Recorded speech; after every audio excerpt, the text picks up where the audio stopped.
بسم اللہ الرحمن الرحیم عن کثیر بن قیس رضی اللہ تعالی عنہ قال كنت جالسا مع ابی الدرداء رضی اللہ تعالی عنہ فی مسجد دمشق فجاءه رجل فقال یا ابا الدرداء انی جئتک من مدینة الرسول صلی اللہ علیہ وسلم لحدیث بلغنی انک تحدثه عن رسول اللہ صلی اللہ علیہ وسلم ما جئت لحاجہ قال فإنی سمعت رسول اللہ صلی اللہ علیہ وسلم یقول من سلک طریقا یطلب فیہ علما سلک اللہ بہ طریقا من طرق الجنہ الی آخر الحدیث۔ یہ حدیث حضرت کثیر بن قیس رضی اللہ تعالیٰ عنہ فرماتے ہیں کہ میں ابو الدرداء رضی اللہ تعالیٰ عنہ کے ساتھ دمشق شام کی دارالحکومت اس کی مسجد میں بیٹھا ہوا تھا۔ ان کے پاس ایک شخص آیا، فجاءہ رجل، ایک شخص آیا۔ اب دمشق جو ہے یہ صحابہ کرام رضوان اللہ علیہ مجمعین کا مرکز تھا، بلکہ سمجھ لو صحابہ رضوان اللہ علیہ مجمعین جب عرب سے نکلتے تھے تو دمشق ایک قسم کا بندرگاہ تھا، وہاں سے یہ افریقہ وغیرہ دین کی تبلیغ کے لیے، دین کی سربلندی کے لیے جایا کرتے تھے۔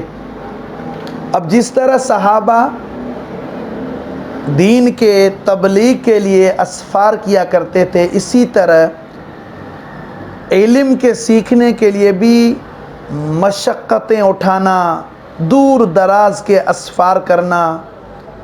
یہ تو صحابہ رضوان اللہ علیہ اجمعین، پھر تابعین، پھر تبع تابعین، پھر اولیاء اعظام امام بخاری رحمۃ اللہ علیہ بڑے اسفار کیے ہیں۔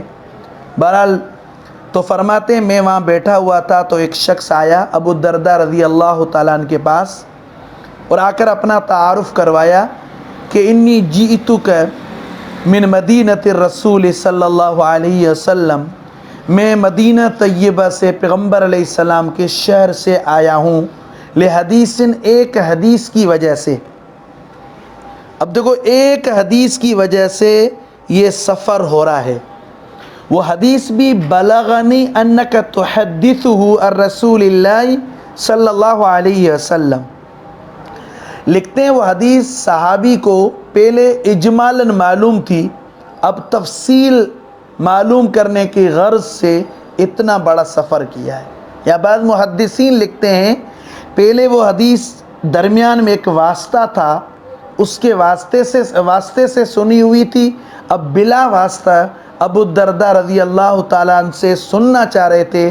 یہ علو سند، یعنی جتنا پیغمبر علیہ السلام کے درمیان اور راوی کے درمیان فاصلہ کم ہوگا اتنی برکات ہوتی ہیں۔ جیسے امام بخاری رحمۃ اللہ علیہ اپنی جو صحیح بخاری ہے اس میں تقریباً 22 حدیثیں ثلاثی ذکر کرتے ہیں، یعنی امام بخاری رحمۃ اللہ علیہ اور امام پیغمبر علیہ السلام کے درمیان صرف 3 واسطے۔ اسی طرح مسند امام اعظم امام ابو حنیفہ رحمۃ اللہ علیہ سنائی حدیثیں، یعنی ابو حنیفہ رحمۃ اللہ علیہ اور پیغمبر علیہ السلام کے درمیان 2 واسطے۔ کبھی کبھار تو 6 حدیثیں ایسی ہیں جن میں ایک واسطہ ہے وحدانی، یعنی ڈائریکٹ عبداللہ ابن ابی اوفا رضی اللہ تعالیٰ عنہ سے امام ابو حنیفہ رحمۃ اللہ علیہ روایت کرتے ہیں۔ اب دیکھو اس عظیم برکت کے کام کے لیے صحابہ کے یہاں کتنی بڑی اہمیت ہے۔ مدینہ طیبہ سے دمشق 800 کلومیٹر تقریباً سفر کر کے گئے۔ ملا علی قاری رحمۃ اللہ علیہ نے لکھا ہے کہ علم کا شوق، کہ دیکھو کہ بھئی جس کام کے لیے آئے تھے نا وہی غرض تھا، اور ملا علی قاری رحمۃ اللہ علیہ نے تحقیق کی ہے کہ اترے بھی نہیں، اپنی سواری پر تھے، حدیث سنی، دوبارہ واپس چل دیے۔ یہ مقام ہوتا ہے علم دین کے سفر کے لیے۔ بہرحال فرمانے لگے ما جیت لحاجہ، میں کسی کام سے نہیں آیا، میرا یہاں کوئی دمشق میں شام میں کوئی غرض نہیں، کوئی کام نہیں۔ بہرحال میں صرف دین سیکھنے کے لیے، حدیث کے لیے آیا ہوں۔ قال، تو ابو الدرداء رضی اللہ تعالیٰ عنہ اس کے علم کا شوق دے کر اسے کیا خوشخبری سنانے لگے۔ بعض روایات میں ہے کہ بھئی یہ حدیث، اس حدیث کے لیے ہی وہ صحابی آئے تھے اور اس وجہ سے وہ حدیث سنا دی۔ وہ حدیث کون سی ہے؟ سبحان اللہ، دیکھیں فرماتے ہیں ابو الدرداء رضی اللہ تعالیٰ عنہ فإنی سمیعت رسول اللہ صلی اللہ علیہ وسلم، میں نے پیغمبر علیہ السلام سے سنا ہے، آقا علیہ السلام فرما رہے تھے من سلک طریقا یطلب فیہ علما، جو شخص کسی راستے کو علم دین حاصل کرنے کے لیے اختیار کرتا ہے، اللہ تعالیٰ اسے جنت کے راستے پر چلاتے ہیں۔ سلک اللہ بہ طریقا من طرق الجنہ، جنت کے راستوں میں سے کسی راستے پر چلاتے ہیں۔ آگے وَإِنَّ الْمَلَائِكَةَ لَتَضَعُ أَجْنِحَتَهَا رِضًا لِطَالِبِ الْعِلْمِ، اور پروٹوکول کتنا دلایا جا رہا ہے، اعزاز اور اکرام کتنا کروایا جا رہا ہے کہ رحمت کے فرشتے اس طالب علم کے پاؤں کے نیچے اپنے پر بچھاتے ہیں۔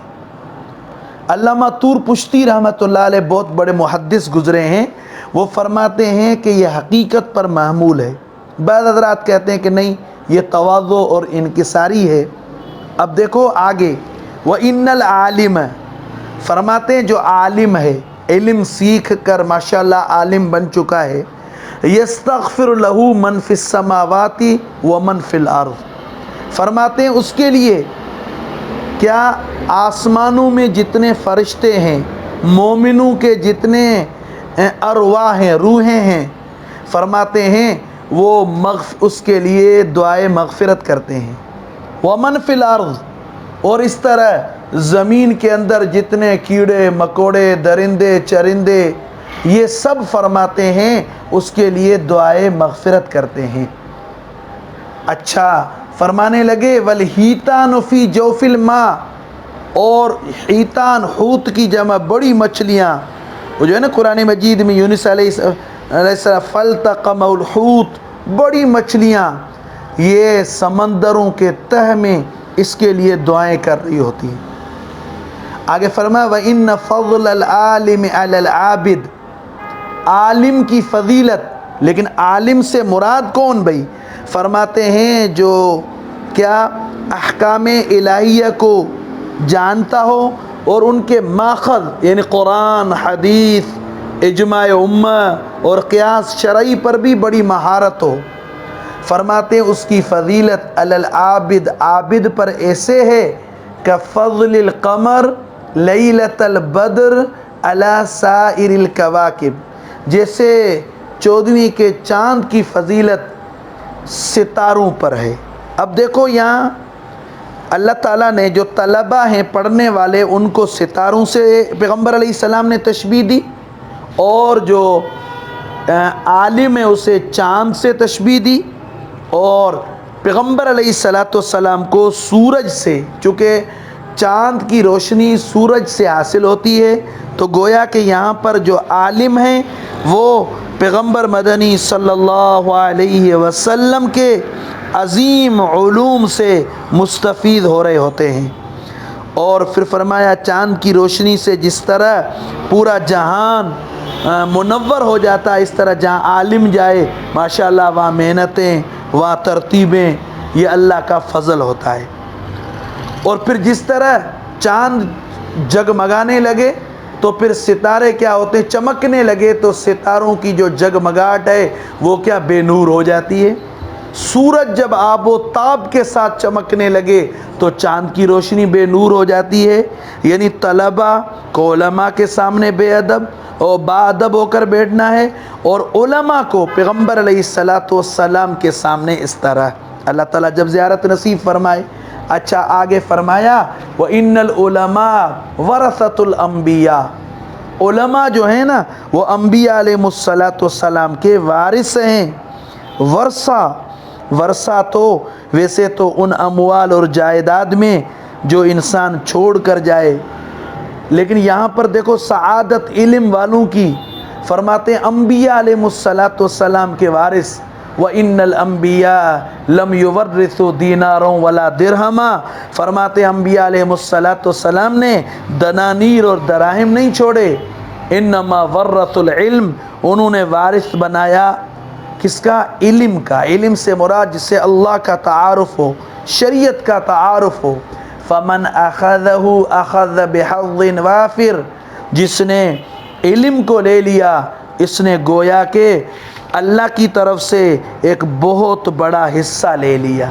ایک اور جگہ قرآن مجید میں بھی ہے وَمَن یُؤْتَ الْحِکْمَةَ فَقَدْ أُوتِیَ خَیْرًا کَثِیرًا، اسے بہت بڑی سعادت دی گئی۔ تو دعا کریں اللہ تعالیٰ علم کی قدر کرنے کی توفیق نصیب فرمائے۔